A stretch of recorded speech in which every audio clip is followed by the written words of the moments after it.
Everyone. I hope everybody is enjoying the summit. Welcome to our podcast, The More You Know, The More You Grow. And today we have a couple topics we're going to touch on. But first, we're going to start with a Black Girl check-in and just introducing ourselves. So how would you like to start? Yes. Hello, everyone. My name is Cameron. It's a great thing to be here today. And I am feeling ecstatic to be here, to be in front of all you guys. Hi, my name is Kalana. I'm going to be your co-host, and I am feeling so great and lovely to be with all these wonderful Black girls. Hi, I'm Amora. Hey y'all, I'm Iman. I'm feeling good to be here. What about y'all? How y'all feeling? And my name is Tabby, and I'm feeling very happy. I'm feeling very happy to be here. So, we're going to start off by talking about the topic of adultification and how young Black girls are affected by that, because it actually is a very big issue in our community. So, would you like to start, Iman, by introducing this? Okay, so adultification is when young Black girls or just young people in general are put in situations where they have to, act older or be older. For example, a child has to provide for their family just because of the situation at home or anything of that nature. So just doing things that a child shouldn't be doing. You should be able to be a child and experience your younger years, or just even when certain adults may put pressure on you or say, oh, you wear this, or you grown, or you wear red lipstick, so you this and that and third, and stuff like that. And it's really, that's not the case. We're still children today. Adultification is definitely present in schools as well. When Black girl push out, for example, is when Black girls get pushed out of school for doing the same things that their counterparts do in school. And I feel like this relates to adultification because if their counterparts are doing the same exact thing that they're doing, why are we getting pushed out? Why are we getting expelled for, learning, growing? We make mistakes. We're not perfect. And I feel like adultification puts impossible standards on Black girls when there's just so many pressures of school, community going through our heads. So give us grace. And I'll piggyback off them and speak for this as well. Adultification is so important. I'm just going to add a little bit of mental health in there as well. It really impacts the mental health of Black girls and just makes them think, hey, I really do have to grow up, and it makes them miss their childhood. And childhood is something everybody should experience. I don't want to rush. Adulthood looks hard, feels hard. I don't want to get there anytime soon. So it just stops Black girls from soaking up their childhood and really experiencing the joy of childhood. Yeah. So, Amor, would you like to say an example of adultification that it could be in our community? Yes. So as a young girl who is interested in fashion, an example could be you want to wear a little red lipstick. Maybe you're feeling, you want to look a little good, but they think the world would say that, oh, she's trying to be grown. Who is she feeling like? But no, maybe my dress is red, so I want to match my lips with my dress. Right. That's an example, just putting an age on me because I'm wearing a red lipstick. Right. Yeah, and this really ties into mental health and how it affects our girls, and also the Black Girl Policy Agenda. So would any of you like to explain what that kind of is?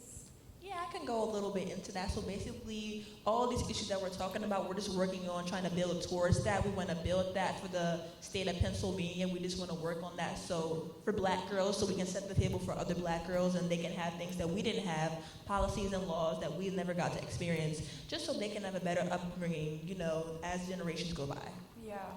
So one of the things that we do a lot at Begala is advocating. So that's what we're doing right now. Sometimes you're doing it, you don't even notice it. So at Begala, we advocate for young Black girls, not even girls.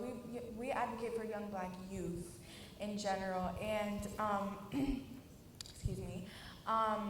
So would Iman, how is advocating important to you? So I live in Philly. We're from Philly. Let's do right here. And we do a lot of work with BRAIN, which is a nonprofit organization. We do activism, advocacy, and organizing work. And so just, for example, with the education department of Philadelphia, we all got some stuff, right? And I run track, and so I need a weight room. I need certain things, and we don't have that. How I'm going to be a a good athlete? How I'm going to try to get to college, get a scholarship, if I don't got all this stuff? So, for example, back in April, we actually went to city council. We spoke to them about Achieve for Joy, about the things that we want to see in our schools, and just really advocated for that and pushed for that, because if nobody else going to do it for me, I got to do it. So that's really what advocacy is, just pushing for stuff. Yeah. So this really ties into our government plays such a big role in our day-to-day lives. Like, we don't even understand. They make the little decisions for us that can help, like, switch the whole route of our lives. So I think it's very important that we hold them accountable, that we make sure that they understand, because nobody can tell our story better than us. Yeah. Nobody can tell them better. So I think that it's important that we hold them accountable, make sure they know what we go through in our day-to-day lives and how their decisions affect us. So would you like to touch more on that, Amora? Yes, just by the three branches of the government, the legislative, the executive, and the judicial, as if you didn't know, one makes the laws, one interpret the laws, and one go enforce it. So the legislative, they make the laws, executive interpret the laws, and judicial enforce it. But just an example, if you're wondering, like, say a black lady and a white lady, they both work in the same place, but the black lady is working way harder, but the white lady is getting more money. And it's like, if you guys say it's y'all making money unfair for us, or make the laws unfair, that's not fair if they're both working the same thing, but one is working more and getting paid less, right? So I just think it matters who you put, in position to make laws and stuff like that. And then y'all got to vote. Yes. Vote for us black girls. Amen. Yeah, but I'm going to register my turn. So, yeah, just to touch on what Amora said more, there will be a lot of situations where a black woman will be working, trying to provide for her family, a lot of single black mothers trying to provide for her family, working overtime hours, working, not even getting enough sleep because she has to go from one job to another, and they're not even getting paid. They're getting paid minimum wage, which is not enough. It's never enough. And the government is not giving enough help that we need, because they don't understand the struggle of having 3 kids at home. You have to go home and provide for them, and then you have to go right to work. You have to act like you're okay. You have to be strong for your kids.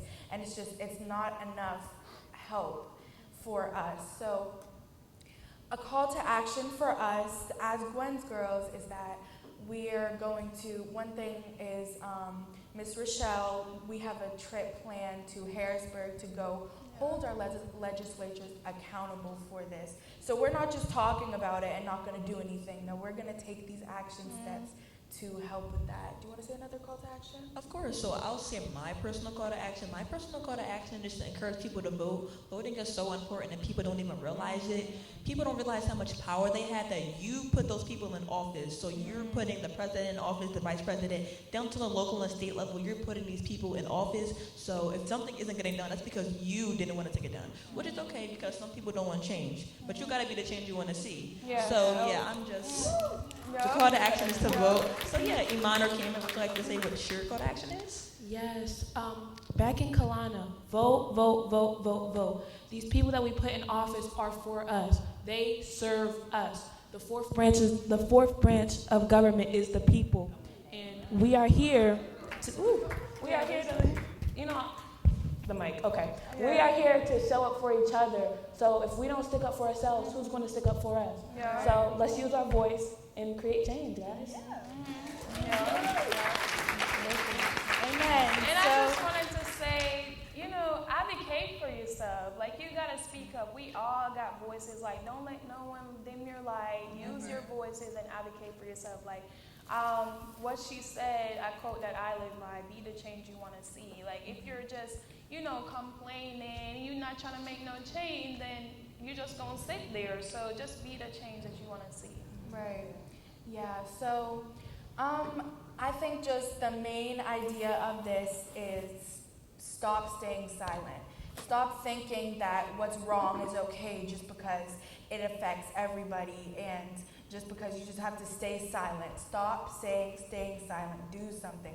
It can be just from where you're sitting right now. It doesn't have to be something big where you're going up and speaking in front of huge crowds. Maybe that's what you like, maybe it's not. It can be something very small, like maybe you're sending an email, maybe you're going to office to learn more about these laws. Just stop thinking it's okay, okay? Stick up for yourself, stick up for the people that it's also affecting. So I think that pretty much sums it up, and thank you for tuning in. So we're going to open it up for questions or comments from anybody. Naraya?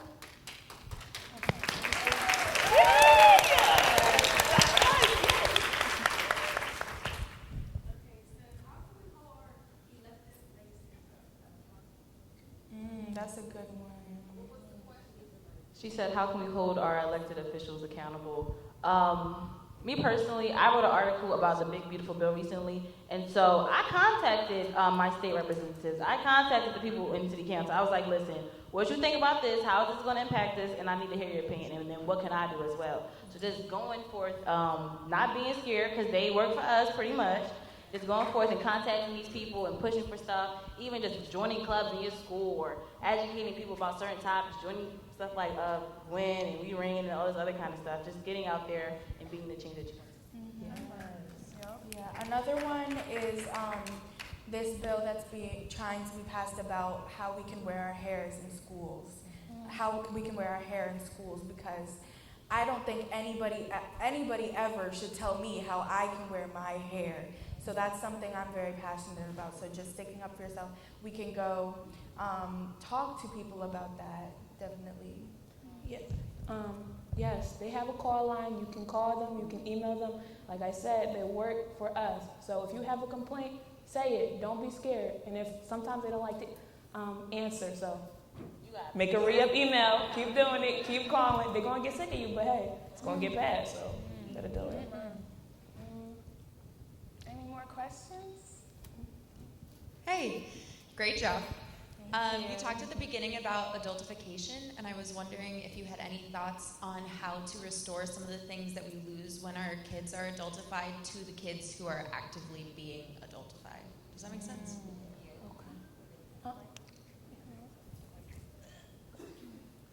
Hi, thank you for listening to us and what we're saying, because what we're saying is really important, so I'm glad that what we're saying is getting through.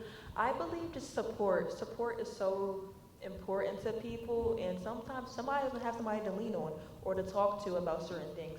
So I feel like support within family, support within their community can help lessen the issue and make it not as big, because it's really important and big, but yeah, I think that can help.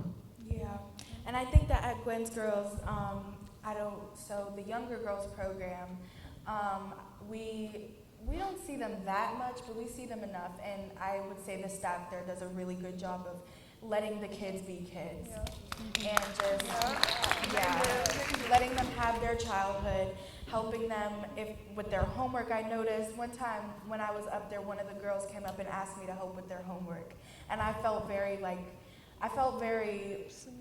moved, because I was like, wow, I can now be this older girl that they look up to and that they look for when they're asking for help. So yeah, definitely that. Another thing is definitely reevaluate like yourself. See if am I the adultifier? Am I doing something that's adultifying these kids? Reflect, yes, thank you. Reflect. And it's okay. Don't feel shame about it. Just do better. And that's really what we're here to say. Do better. Try to make a change. So yeah.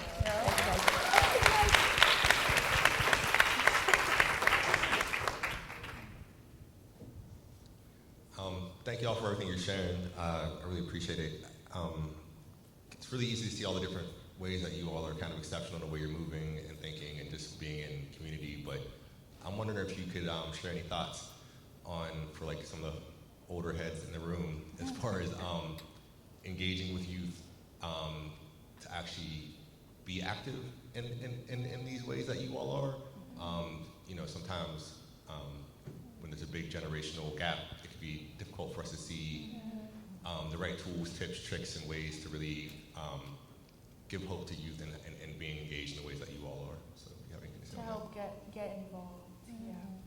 I would say basically we all can learn from each other. So not using the fact, oh, I'm older than you, so I know better. You know, just understand that we all growing. Like even if you're 80, I'm 18, it doesn't matter. We all grow every day. We all learn something. So just, you know, being mindful and saying, okay, you're growing too, and so am I. Like we can learn from each other. Yeah, I agree with what you said, because it's definitely hard to get people our age involved and actually caring about these things. So, you know, pushing for programs in schools, just going and say, okay, this is how this impacts you directly. I don't know, some people are like, oh, you can't have kids no more, so da-da-da, this is why you should care about it. Just trying to reach out to the youth and saying this is exactly why it impacts you, because we're not going to understand if it's in big words, da-da-da-da, or doesn't necessarily make sense to us. So just simpling it down and saying this is really why it's important, and this is what your future is going to look like if we don't make change now, if we don't, you know, do our research and educate ourselves. Definitely. Honestly, just be real. Be real with us. Be real in how you present yourself and blunt about it. Just tell us like how this is going to affect us. That's what Iman said. How this is going to affect us and what we can do about it, how we can promote change, what you're doing about it. And there's like fun activities too. Try to make it fun and cooperative, you know, stuff like that. But I think just being blunt and honest and really don't sugarcoat it, because we need to hear the rough stuff, you know? I definitely feel like listening is so important. Listening is such an untaught skill that some people don't know how to do. Some people don't know how to shut their mouth and listen to you. Even adults, sometimes, you know, people have a hard time listening, which is okay, but listening is a very valuable skill. Like sometimes you just need to be quiet and listen to what somebody else has to say. It's okay. So definitely listening to your youth, listening to what they have to say, because our voices matter, our voices, and validating them. Validation is so important as well, even if you don't understand where they're coming from because you grew up with different values, which is okay, but just validation and listening is really important. Yes. And we as teens are your legacy. Just because we're not blood related, we are your legacy. We're the next thing in this world. So I open my mind daily to learning new things from adults, because yes, there's a lot of things that you have more experience than me in. So I'm going to do everything I can to learn more and more and more and get all that wisdom and knowledge, so when I grow up, I can mentor to the next generation under me, and I can be a mentor to them. Definitely. Yes. So my question is, well, first of all, I want to say thank you for your leadership and your courage for coming up on stage in the lights, in a room full of adults. You know, that's amazing. I'm very proud of you girls. I just wanted to say that. Thank you. And then secondly, I was going to say on the flip side of that, how do you prepare yourselves whenever you are in a room full of adults talking about these tough subjects and, you know, advocating for change? I just tell myself we're all having a hard time. We all in this world together. We all got to deal with the same thing. So just be free. Just say what you want to say, because you're your own person at the end of the day. Do what you want to do. Have free will and speak your speech. Talk your talk. Talk your talk. So that's why I try to tell myself every day, like, it does not matter what other people think about you. Be you. Say what you got to say, because nobody else going to say it sometimes. So be that person. Yes, don't be timid, don't be scared just because you're in a room full of adults and people who are older than you, because again, this is all our first time living. We're all learning, we're all growing each and every day, no matter how old you are. So just speak from your mind and, you know, make them hear you. If they don't hear you, make them hear you. So, When I was first here on, I think it was Thursday night, I was so nervous to come up and speak. And I came up and I spoke. And I was like, we are all humans, and I have a point I need to get across, so I'm going to put my feelings, my nervousness to the side, and I'm going to speak about what I'm passionate about. And that's exactly what I'm doing. Yes, I totally agree. Confidence is so important. Confidence is key, and if you don't have it, fake it till you make it. Nobody's really gonna notice unless you're the one who shows it. And like our keynote speaker says, do it nervous, do it scared. Just do it even if you're scared, because it'll be the best thing you did. Thank you, everybody. Let's give our young people another round of applause. Okay, so I'm gonna stand right here next to y'all. Okay, so hi everybody. My name is Halisha Liverpool Brown, and I'm the Director of Programs at Girls for Gender Equity. And that is my colleague, Issa Chow, the Social Work Manager for our program, Sisters in Strength. We had the lovely honor and pleasure of working with these young people today and coming up with their policy agenda. So they are very knowledgeable, as you can see, and they answered all these questions off the cuff, and I'm so very proud of them. So we went through an activity where we basically asked them, what do they know? How knowledgeable are you on a variety of topics? And they blew us all away. And so in doing that activity, they then had to decide on 4 policy issues or 4 issue areas that they wanted to work on a policy agenda for. They touched on one of them, which was mental health. They also touched on pay equity and poverty. So the policy agenda that these young people will be working on for the rest of this year, along with Ms. Rochelle and Ms. Tawanda, are going to be mandated reporting, which is also part of the information and data that you heard yesterday. They're also going to be focusing on mental health, because mental health for Black girls is very important and it is very vital that we invest in Black girls' mental health. They're also going to be talking about the foster care system and how closely it impacts Black girls on a daily basis. And the last thing was pay equity, right? Yeah, pay equity. So just want to give them a round of applause one more time for their hard work and for going through the activity.